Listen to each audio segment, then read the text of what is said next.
Okey. Kamu boleh dengar dengan jelas suara cikgu? Boleh dengar tak? Boleh cikgu. Okey, thank you Kishan. Okey, kita akan tengok pelajaran kita hari ini. Hari ini cikgu nak sambung berkaitan dengan subtopik 10.1.3 iaitu kecerunan garis lurus. Okey. Okey, kamu boleh buka buku teks, buku surat 196. Okey. Okey, okey. Kita akan tengok. Okey, di sini ada dua rajah. Okay, rajah pertama menunjukkan graf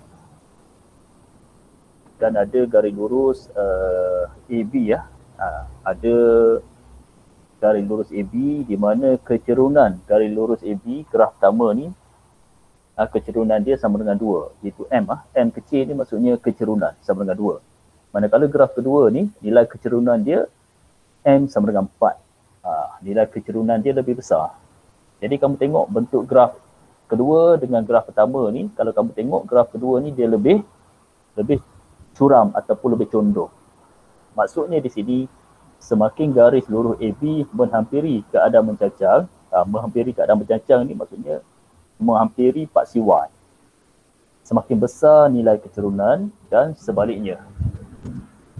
Maka semakin besar nilai mutlak kecerunan, semakin curam garis lurus. Okey.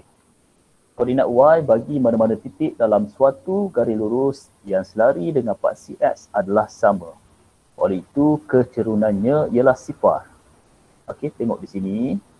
Kalau kita ada garis lurus, garis lurus ni yang selari dengan paksi X. Dia selari dengan paksi X.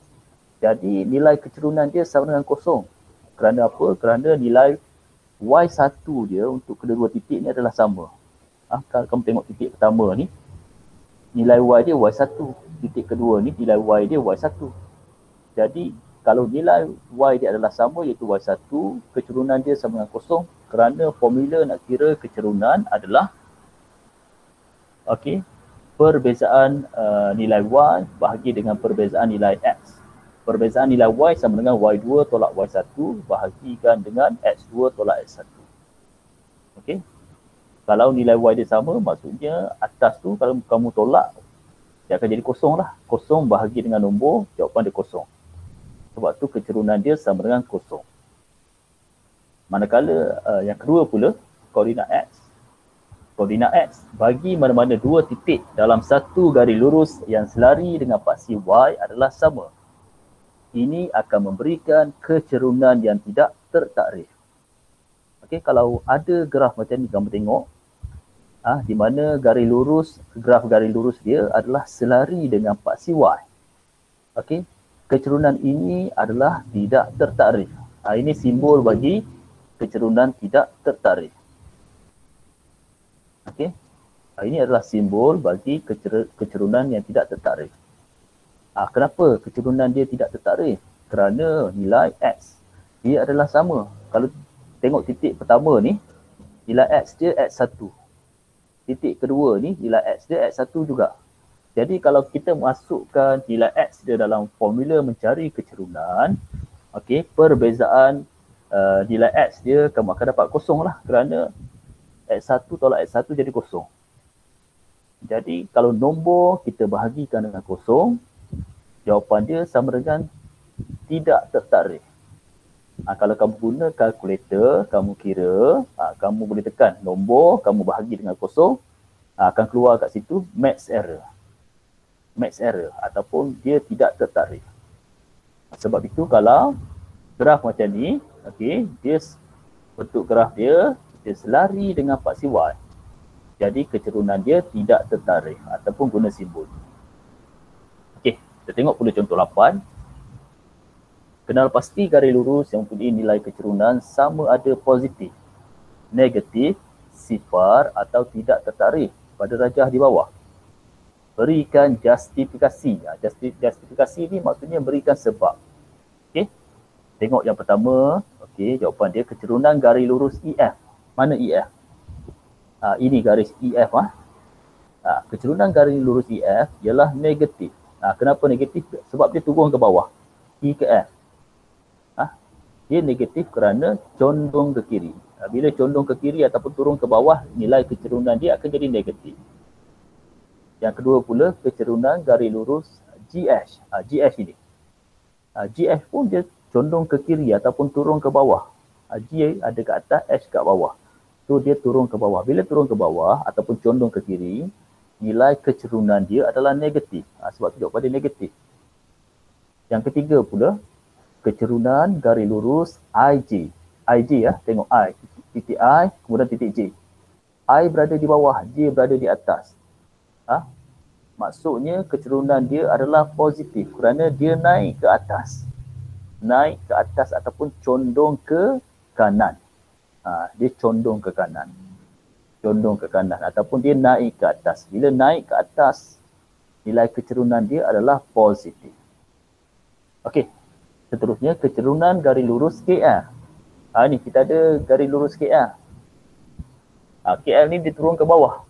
Turun ke bawah ataupun condong ke kiri. Maksudnya kecerunan dia adalah negatif. Jadi untuk kecerunan garis lurus KL ialah negatif kerana condong ke kiri. Manakala kecerunan garis lurus MN. MN ni dia naik ke atas. Mula dengan titik M, pergi ke titik N, dia naik ke atas ataupun condong ke kanan. Bila naik ke atas atau condong ke kanan, nilai kecerunan dia adalah positif. Okey. Itu kamu kena ingat.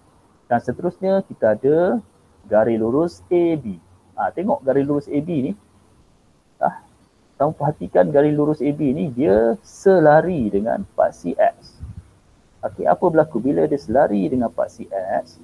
Okey, maksudnya nilai kecerunan dia adalah sifar. Kenapa sifar? Sebab nilai Y dia sama. AB ni dia selari dengan paksi X. Jadi nilai Y dia sama. Jadi kalau kita cari nilai perbezaan Y dalam formula kecerunan, kamu kena ingat formula kecerunan. Kecerunan sama dengan Y2 tolak Y1 bahagi dengan X2 tolak X1. Jadi untuk titik AB ni, beza kecerunan akan jadi kosong lah kerana nilai Y2 sama dengan nilai Y1. Okey. Jadi perbezaan nilai Y akan jadi kosong. Jadi kosong bahagikan dengan nombor, jawapan dia kosong. Sebab tu jawapan dia kecerunan garis lurus AB ialah sifar kerana garisnya mengufuk ataupun dia selari dengan paksi X. Manakala yang akhir sekali, okey, garis PQ. Garis PQ ni dia selari dengan paksi Y. Selari dengan paksi Y. Apabila dia selari dengan paksi Y, nilai X dia adalah sama. Okey, nilai X dia sama.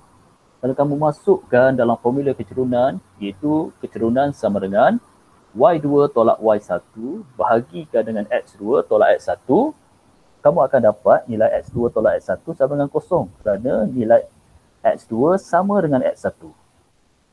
Okey. Jadi dalam formula tersebut, kalau kamu gantikan, kamu akan dapat nilai dia nombor bahagi dengan kosong. Bila nombor bahagi dengan kosong, jawapan dia tidak tertarik. Infinity ataupun infinity. Sebab itu kecerunan garis lurus PQ adalah tidak tertakrif kerana garisnya mencancang ataupun selari dengan paksi Y. Okay, ini dia selari dengan paksi Y. Itu adalah jawapan contoh 8. Okey, tengok lagi. Sekali lagi cikgu ingatkan, kalau kamu ada sebarang soalan, boleh tanya cikgu sekarang. Ada apa juga kamu rasa tak faham, boleh tanya cikgu sekarang. Boleh buka mic kamu dan tanya soalan. Okey, tengok contoh 9 pula.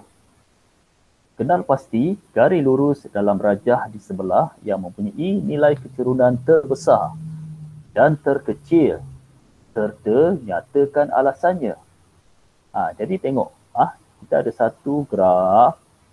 Okey, dan ada berapa garis lurus kat sini? Ada 1, 2, 3, 4. Ada 4 garis lurus kat sini. Jadi kamu kena bandingkan antara keempat-empat garis lurus ini yang manakah mempunyai nilai kecerunan yang terbesar dan yang mana mempunyai nilai kecerunan yang terkecil. Jadi macam mana kita nak tahu? Tadi kita dah belajar. Nilai kecerunan dia akan semakin bertambah ataupun semakin besar apabila garis lurus tersebut dia semakin hampir dengan paksi Y. So semakin hampir dengan paksi Y ataupun dia semakin menjunam. Jadi di sini kalau kamu bandingkan garis OJ, garis IH, garis KL dan garis MN, yang lebih menjunam, yang semakin dekat dengan paksi Y adalah garis MN. Jadi di sini nilai kecerunan yang terbesar adalah garis lurus MN kerana merupakan garis lurus yang mempunyai kecerunan yang paling besar kerana menghampiri keadaan mencacang ataupun menghampiri dengan paksi Y. Okay, itu jawapan garis lurus yang mempunyai kecerunan yang besar. Manakala garis lurus yang mempunyai nilai kecerunan yang kecil. Yang kecil macam mana? Garis lurus yang mempunyai nilai kecerunan yang kecil, dia semakin menghampiri paksi X atau semakin menghampiri keadaan mengufuk. Paksi X ni maksudnya paksi mengufuk lah. So kalau kamu bandingkan dekat sini yang mana? Inilah garis lurus OJ. Jadi garis lurus OJ merupakan garis lurus yang mempunyai kecerunan yang paling kecil kerana menghampiri keadaan mengufuk. Okey, itu jawapan untuk contoh 9. Okey, kita tengok lagi. Subtopik 10.1.4 menentukan kecerunan. Okey, alright. Okey, nisbah jarak mencancang kepada jarak mengufuk digunakan untuk menentukan kecerunan suatu garis lurus. Nisbah tu maksudnya hasil bahagi antara jarak mencancang dengan jarak mengufuk. Semakin besar nilai kecerunan, semakin curam garis lurus tersebut. Okay, kita tengok contoh 10 pula. Okey, ada rajah di sini. Kalau kamu tengok, ada ini rumah Jamali. Kemudian ada kawasan tepi sungai, ada kawasan hutan dan diberikan jarak-jarak dekat sini ya. Okey, soalan dia setiap hari Jamali akan mengambil air di sungai yang berdekatan dengan rumahnya dan ke hutan untuk mencari cendawan busuk. Okey. Hitung kecerunan yang dilalui olehnya dari A, rumah ke hutan dan B, tepi sungai ke rumahnya. Okey, macam mana cara nak jawab soalan ini? Tengok yang pertama, A ya. Okey.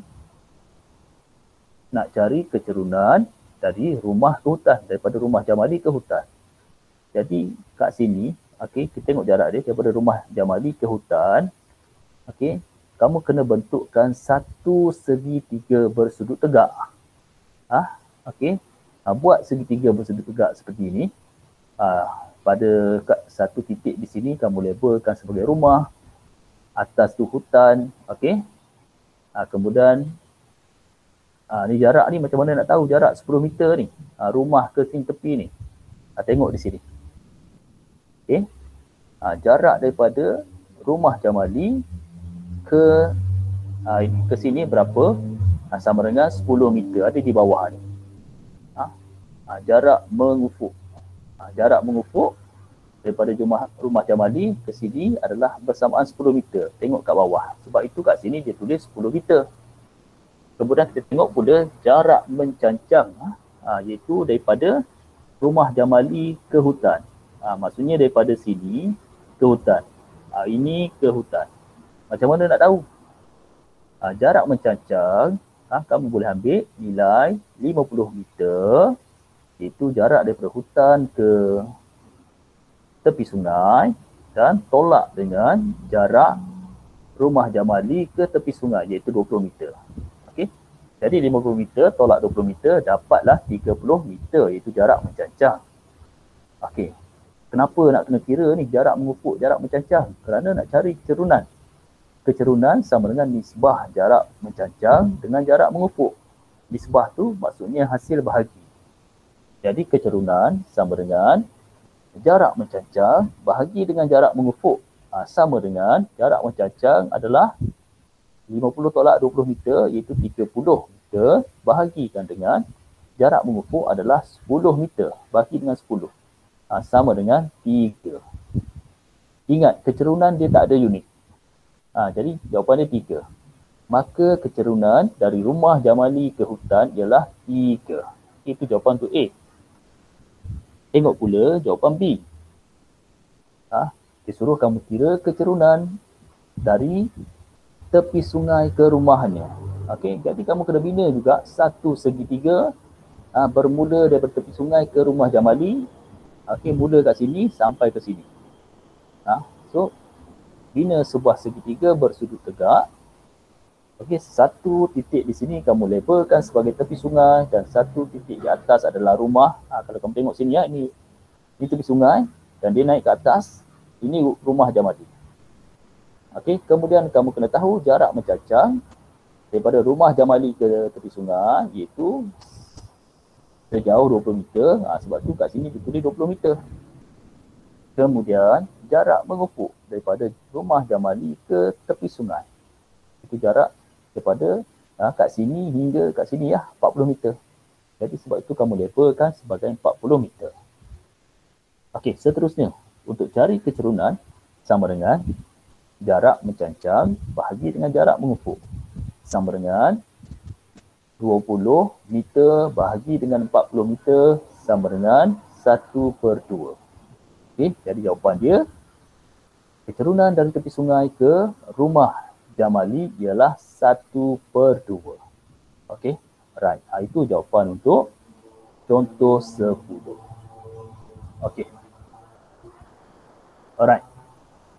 Seterusnya, kita tengok pula subtopik 10.1.5 iaitu penyelesaian masalah. Okey. Okey, kelas sebelum cikgu teruskan, ada sebarang soalan?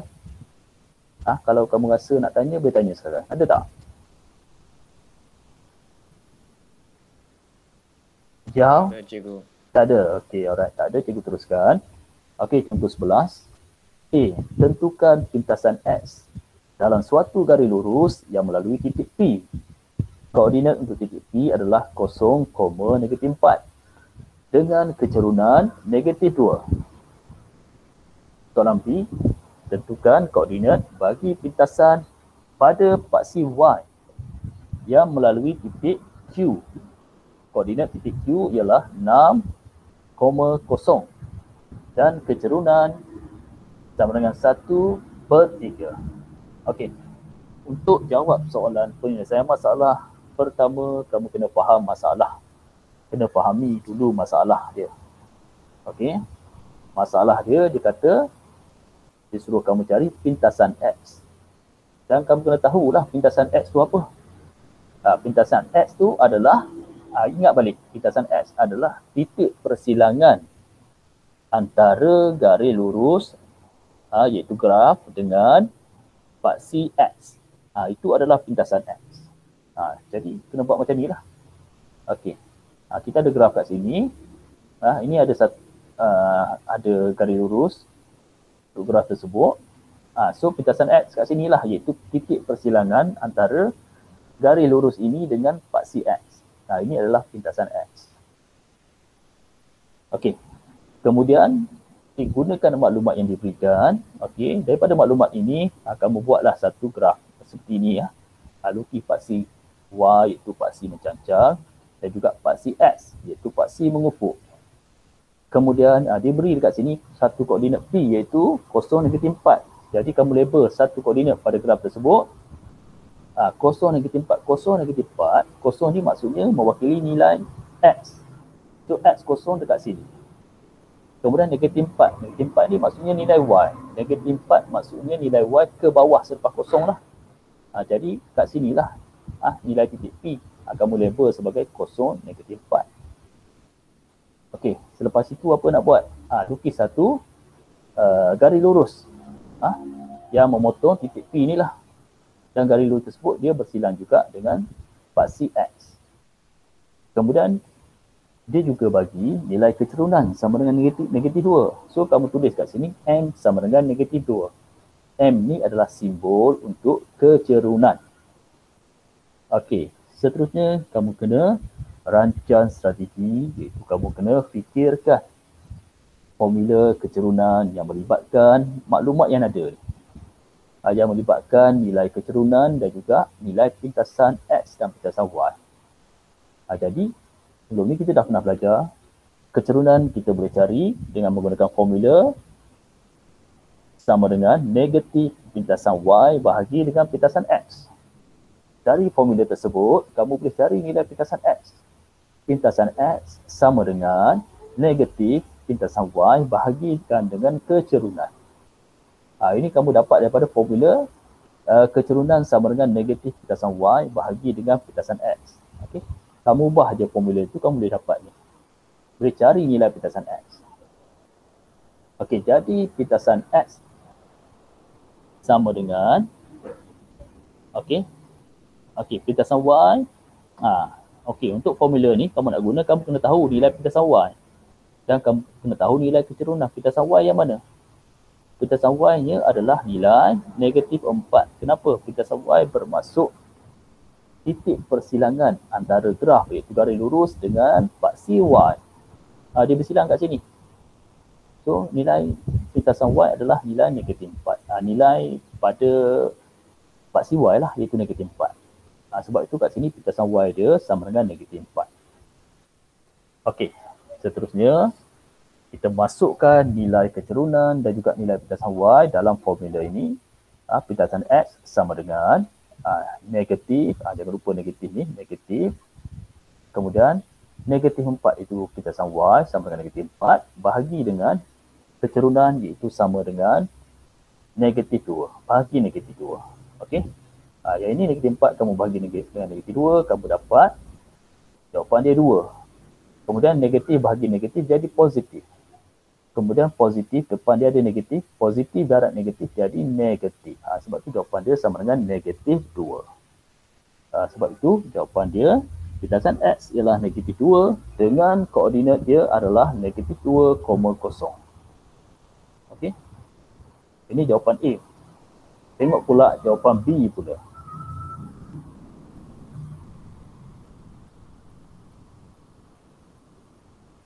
Okay, untuk jawapan B, kamu kena fahami masalah. Maksudnya kena lukis suatu graf berdasarkan maklumat yang diberikan. Dia kata nilai kecerunan garis lurus tersebut adalah 1/3 dan garis lurus itu melalui titik Q, iaitu koordinat dia 6,0. Dan kamu kena pastilah titik Q ni apa sebenarnya. Titik Q ni adalah pintasan X, kerana dia bersilang dengan paksi X. Dan nilai pintasan Y kat sinilah.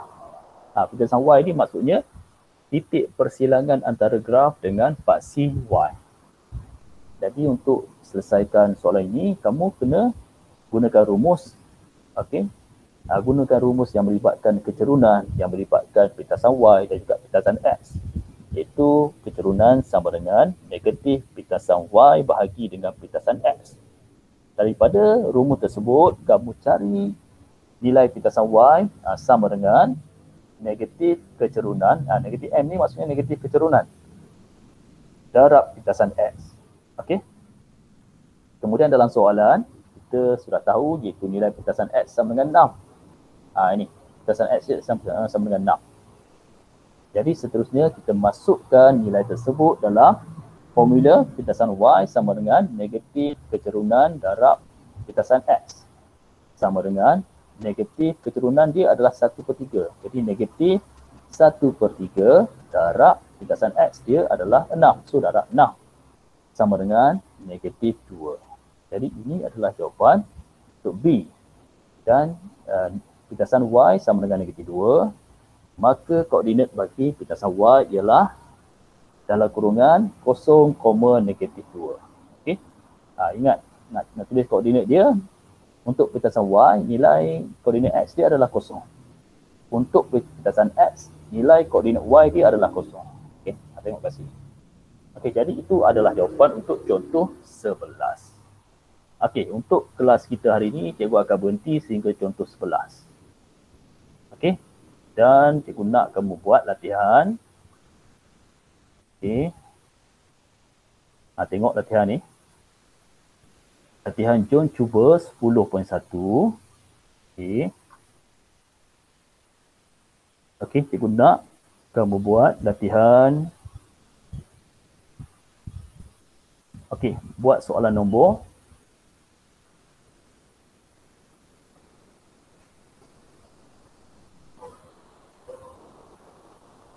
Okey, cikgu nak kamu jawab soalan nombor 6, soalan nombor 7 dan soalan nombor 8. Okey, 3 soalan. Okey, cikgu ulang lagi sekali. Untuk latihan hari ini, buat latihan. Jom cuba 10.1, soalan nombor 6, soalan nombor 7 dan soalan nombor 8. Okey. Buat dalam buku latihan matematik kamu. Boleh guna buku Maths 1 atau Maths 2 atau Maths 3. Mana-mana satu boleh guna. Okey, boleh faham tak ni? Kelas, latihan cikgu bagi. Boleh. Okey, dan satu lagi tugas tambahan. Okey, cikgu nak untuk latihan hari ni perhatian untuk latihan hari ni, bila kamu dah siap, kamu ambil gambar latihan yang kamu dah siap tu dalam buku latihan kamu dan hantar dalam Telegram cikgu. Boleh Cikgu nak itu sebagai kerja kamu lah. Cikgu nak bukti yang kamu dah buat latihan ini.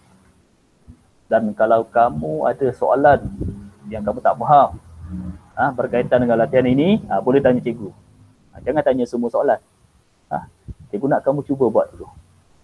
Kalau tak boleh juga, tak tahu sangat, barulah tanya cikgu. Boleh tak? Boleh tak ni?